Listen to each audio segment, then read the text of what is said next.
ಕಲಬುರಗಿ ಜಿಲ್ಲೆಯ ಅಫಜಲಪುರ ತಾಲೂಕಿನ ಮಾಶಾಳ ಗ್ರಾಮದಲ್ಲಿ ಪ್ರತಿಷ್ಠಾಪನೆ ಮಾಡಬೇಕಿರುವ ಸಂಗೊಳ್ಳಿ ರಾಯಣ್ಣ ಅವರ ಮೂರ್ತಿ ಅಲ್ಲಿಯೇ ಗೌರವ ಸಮರ್ಪಣೆ ಇಲ್ಲದೆ ಸೂಕ್ತವಾಗಿ ವಿಶೇಷ ಪೂಜೆ ಇಲ್ಲದೆ ನಿಲ್ಲಿಸಲಾಗಿದೆ.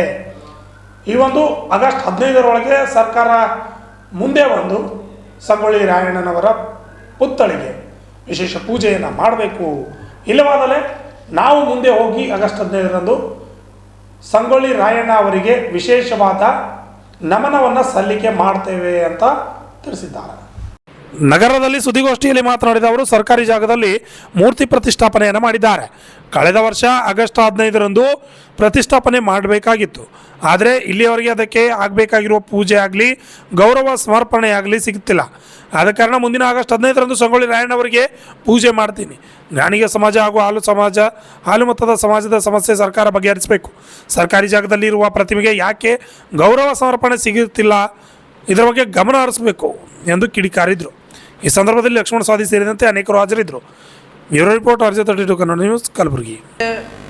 ಕುಣಿಸಿರ್ತಕ್ಕಂತಹ ಸಂಗೊಳ್ಳಿ ರಾಯಣ್ಣನವರ ಮೂರ್ತಿ ಪ್ರತಿಮೆಯನ್ನು ಇವತ್ತು ನಾಳೆ ಆಗಸ್ಟ್ 15 ಬಂದರೆ ಒಂದು ವರ್ಷ ಆಗ್ತದೆ.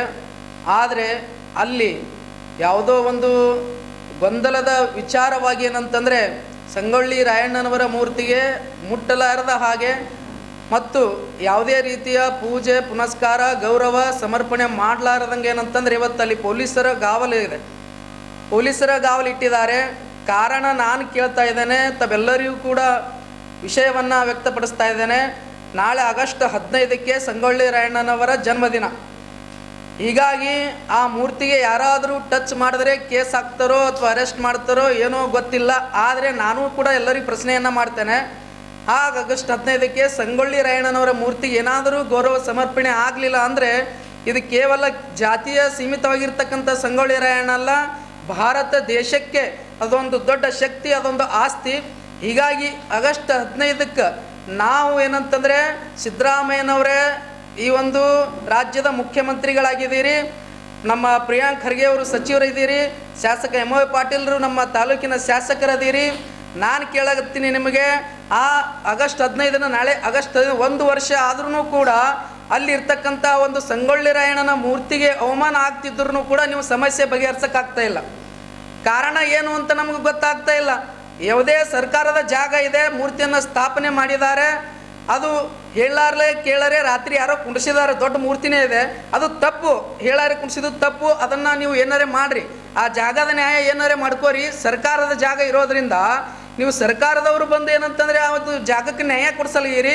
ಆ ಜಾಗ ಏನಾರಾಯಿತು, ಸಂಗೊಳ್ಳಿ ರಾಯಣ್ಣ ಅಂತಂದರೆ ಅದು ಎಂತಹ ಶಕ್ತಿ. ಒಬ್ಬ ನಿಜವಾಗ್ಲೂ ನಮಗಿಷ್ಟು ನನಗೆ ನೋವಾಗ್ತದೆ ಅಂತಂದರೆ ಇವತ್ತು ಕೇವಲ ನಾವು ಇವತ್ತು ಅನ್ನ ಉಳ್ಳಾಗತ್ತೀವಿ, ಇಷ್ಟು ಸ್ವತಂತ್ರವಾಗಿದ್ದೀವಿ ಅಂತಂದರೆ ಅದು ಸಂಗೊಳ್ಳಿ ರಾಯಣ್ಣನವರು ಕೊಟ್ಟಿರ್ತಕ್ಕಂತಹ ಭಿಕ್ಷೆ ಅಂತಕ್ಕಂಥದ್ದು ನಾವೆಲ್ಲರೂ ಕೂಡ ನೆನಪನ್ನ ಇಟ್ಕೊಳ್ಬೇಕು. ಅಂತಹ ಹುತಾತ್ಮರಾಗಿರ್ತಕ್ಕಂಥ ವೀರ ಮರಣ ಹೊಂದಿರ್ತಕ್ಕಂಥ ಸಂಗೊಳ್ಳಿ ರಾಯಣ್ಣ ದೇಶದ ಸ್ವಾತಂತ್ರ್ಯ ಹೋರಾಟಗಾರರಿಗೆ ಅವಮಾನ ಆಗ್ತಿದ್ರು ಕೂಡ CM ಸಿದ್ದರಾಮಯ್ಯನವರು ಕೂತಿದ್ದಾರೆ. ಸಚಿವ ಪ್ರಿಯಾಂಕ್ ಖರ್ಗೆ ಅವರು ಏನೇನೋ ಮಾತಾಡ್ತೀರಿ ಊರು ಇರಲಾರ್ದೆ ಪುಗಸೇಟೆ ಮಾತುಗಳು ಬಿಟ್ಟು ಇಂಥವೆಲ್ಲ ಏನಂತಂದ್ರೆ ಬಂದು ಅದಕ್ಕೆ ಸಾಲ್ವ್ ಮಾಡಿರಿ, ಬಗೆಹರಿಸ್ರಿ. ಅದಕ್ಕೇನಂತಂದ್ರೆ ಒಂದು ಒಳ್ಳೆಯ ಪರಿಹಾರವನ್ನು ಕೊಟ್ಟು ಆ ಮೂರ್ತಿಗೆ ಗೌರವ ಸಮರ್ಪಣೆ ಮಾಡ್ತಕ್ಕಂಥದ್ದು ಮಾಡಿರಿ. ಇದನ್ನೆಲ್ಲ ಬಿಟ್ಟು ನೀವೇನಂತಂದರೆ ಬೇರೆ ಅನ್ಯ ವಿಚಾರಗಳನ್ನು ಮಾತಾಡ್ತೀರಿ. 1 ವರ್ಷ ಆದರೂ ಕೂಡ ಸಂಗೊಳ್ಳಿ ರಾಯಣ್ಣನ ಮೂರ್ತಿಗೆ ಅವಮಾನ ಆಗ್ತಾ ಇದೆ. CM ಸಿದ್ದರಾಮಯ್ಯನವರು ಆ ಹಾಲು ಮತದ ಸಮಾಜದ ಒಬ್ಬ ನಾಯಕ CM ಆಗಿದೆ, ಅವರು ಬರ್ತಾ ಇಲ್ಲ.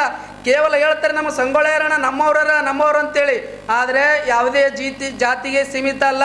ಸಂಗೊಳ್ಳಿ ರಾಯಣ್ಣನವರಾಗಿರ್ಬೋದು, ಅಂಬೇಡ್ಕರ್ ಅವರಾಗಿರ್ಬೋದು, ಬಸವಣ್ಣನವರಾಗಿರ್ಬೋದು, ಎಲ್ಲ ಸಮಾಜಕ್ಕೆ ಬೇಕಾಗಿರ್ತಕ್ಕಂತಹ ಶರಣರವರು, ಅವರೆಲ್ಲರಿಗೂ ಕೂಡ ದೊಡ್ಡ ಇವತ್ತು ನಮಗೆ ಸಂವಿಧಾನ ಬೇಕಾಗಿದೆ. ಸಾಹೇಬ್ ಅಂಬೇಡ್ಕರ್ ಬೇಡ ಅಂತಾರೆ ಒಬ್ಬೊಬ್ಬರು, ನಮಗೆ ಬಸವಣ್ಣನವರು ಬೇಕಾಗಿದೆ, ಆದರೆ ಲಿಂಗಾಯತ ಧರ್ಮ ಬೇಡ. ನಮಗೇನಂತಂದರೆ ಸಂಗೊಳ್ಳಿ ರಾಯಣ್ಣ ಬೇಕು, ಸಂಗೊಳ್ಳಿ ರಾಯಣ್ಣ ಬೇಡ, ಅವ್ರ ತತ್ವ ಬೇಕು.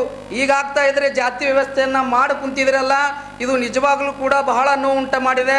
ಈ ಸಮಾಜದೊಳಗೆ ಒಂದು ಕೇವಲ ಏನೋ ಆದರೆ ನಾವು ಪ್ರಶ್ನೆ ಮಾಡ್ತೀರಾ, ಒಂದು ಎಲ್ಲಾದರೂ ಒಂದು ಸ್ವಲ್ಪ ಗಾಡಿ ಹೊಡಿತು, ರೋಡ್ ಬಿಟ್ಟಿತ್ತು ಅಂತಂದ್ರೆ ನಾವು ಏನಾದರೂ ಪ್ರಶ್ನೆ ಮಾಡಿದ್ರೆ ಏನೇನೋ ಮಾತಾಡ್ತೀರಿ. ದಯವಿಟ್ಟು ನಿಮಗೆ ಕೈ ಮುಗಿದು ಕೇಳ್ಕೊತೇನೆ, ಆ ಸಂಗೊಳ್ಳಿ ರಾಯಣ್ಣನಿಗೆ ಅವಮಾನ ಆಗಬಾರ್ದು. ಒಂದು ವೇಳೆ ಆಗಸ್ಟ್ 15ಕ್ಕೆ ಒಳಗದ ಸಮಸ್ಯೆ ಬಗೆಹರಿಸಿದ್ರೆ ಓಕೆ, ಆ ಸಂಗೊಳ್ಳಿ ರಾಯಣ್ಣನ ನಾನು ಪೂಜೆ ಮಾಡ್ತೀವಿ, ಅದಕ್ಕೆ ಗೌರವ ಸಮರ್ಪಣೆ ಮಾಡ್ತೀನಿ. ಆದರೆ ಆ ಒಂದು ಗಾಣಿಗ ಸಮಾಜ ಮತ್ತು ಹಾಲು ಮತದ ಸಮಾಜದ ನಡುವೆ ಏನು ಗೊಂದಲ ಇದೆ ಅದು ಸರ್ಕಾರ ಬಗೆಹರಿಸಬೇಕು. ಆ ಒಂದು ಬಗೆಹರಿಸದೇ ಇದ್ರೂ ಕೂಡ ನಾನು ಬಂದು ಪೂಜೆ ಮಾಡ್ತೀನಿ, ನಮಗೆ ನೀವೇನಾದರೂ ಮಾಡಿದ್ರು ಸರಿ, ಇಲ್ಲ ಅಂತಂದ್ರೆ ನೀವೇ ಬಂದು ಮಾಡ್ತೀರಂದ್ರೆ ನೀವೇ ಬಂದು ಮಾಡಿರಿ, ಸರ್ಕಾರದ ಜಾಗದೊಳಗೆ ಇದೆ, ಬಂದು ಬಗೆಹರಿಸ್ತಾ ಇಲ್ಲ, DC ಅವರು ಕೇಳ್ತಾ ಇಲ್ಲ, ಯಾರೂ ಕೇಳ್ತಾ ಇಲ್ಲ. ನಾಳೆಗೆ ಏನಾದರೂ ಅಲ್ಲಿ ಕೋಮು ಗಲಭೆ ಆಯಿತು ಅಂತಂದರೆ ಅದಕ್ಕೆ ಕಾರಣ ನಾನಲ್ಲ, ನೇರವಾಗಿ ಸರ್ಕಾರ ಹೊಣೆ ಆಗ್ತದೆ, ಅಧಿಕಾರಿಗಳು ಜಿಲ್ಲಾಡಳಿತ ಹೊಣೆ ಆಗ್ತದೆ ಅಂತಕ್ಕಂಥದ್ದನ್ನು ಇದು ನೇರವಾದ ಎಚ್ಚರಿಕೆಯನ್ನು ಕೊಡ್ತಾ ಇದೆ ಅಂತಕ್ಕಂಥ ಮಾತು ಹೇಳ್ತಾ ಇದ್ದೇನೆ.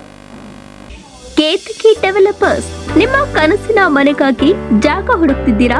ಕಲಬುರಗಿ ನಗರದಲ್ಲಿ ಕೇತಕಿ ಡೆವಲಪರ್ಸ್ನಿಂದ ಅತಿ ಉತ್ತಮವಾದ ಕೊಡುಗೆ. ಕಲಬುರಗಿ ಕೆಸರಟಗಿ ಪೊಲೀಸ್ ಟ್ರೈನಿಂಗ್ ಸೆಂಟರ್ ಹತ್ತಿರ ಹಾಗೂ ಕಣತಾಳ ಗ್ರಾಮದ ಹತ್ತಿರ GDA ಅಪ್ರೂವ್ಡ್ ಆಗಿರುವ ಫ್ಲಾಟ್ಗಳು ಹಾಗೂ 80% ಬ್ಯಾಂಕ್ನಿಂದ ಲೋನ್ ಅಪ್ರೂವ್ಡ್ ಮಾಡಿಸಿಕೊಡಲಾಗುವುದು. SL enclave, NA town planning, ಸಂಪೂರ್ಣ ಡೆವಲಪ್ಮೆಂಟ್ ಆಗಿರುವ ರೆಸಿಡೆನ್ಷಿಯಲ್ ಫ್ಲಾಟ್ ಬುಕಿಂಗ್ ಪ್ರಾರಂಭವಾಗಿದ್ದು ಬ್ಯಾಂಕ್ ಲೋನ್ ಕೂಡ ಲಭ್ಯವಿದೆ. ಸಣ್ಣೂರು ಕ್ರಾಸ್ ಹತ್ತಿರ ಫ್ಲಾಟ್ಗಳು ಲಭ್ಯವಿದೆ. ನವನಗರ ಚಂದಾಪುರದಲ್ಲಿ ಕೂಡ ಫ್ಲಾಟ್ಗಳು ಲಭ್ಯವಿದೆ. ಸಂಪೂರ್ಣ ಡೆವಲಪ್ಮೆಂಟ್ ಆಗಿರುವ ರೆಸಿಡೆನ್ಷಿಯಲ್ ಫ್ಲಾಟ್ ಬುಕಿಂಗ್ ಪ್ರಾರಂಭವಾಗಿದ್ದು ಬ್ಯಾಂಕ್ ಲೋನ್ ಕೂಡ ಲಭ್ಯವಿದೆ. 10 ಎಕರೆ ಜಾಗದಲ್ಲಿ ಬಹುದೊಡ್ಡ ಪ್ರಾಜೆಕ್ಟ್ ಇದಾಗಿದ್ದು ಕಲಬುರಗಿ ಜಿಲ್ಲೆಯ ಚಿಂಚೋಳಿ ತಾಲೂಕಿನ ಗಾಂಧಿ ವೃತ್ತದ ಹತ್ತಿರ ವೀರೇಂದ್ರ ಪಾಟೀಲ್ ಬಡಾವಣೆ ಚಂದಾಪುರದಲ್ಲಿ ಫ್ಲಾಟ್ಗಳು ಲಭ್ಯವಿದೆ.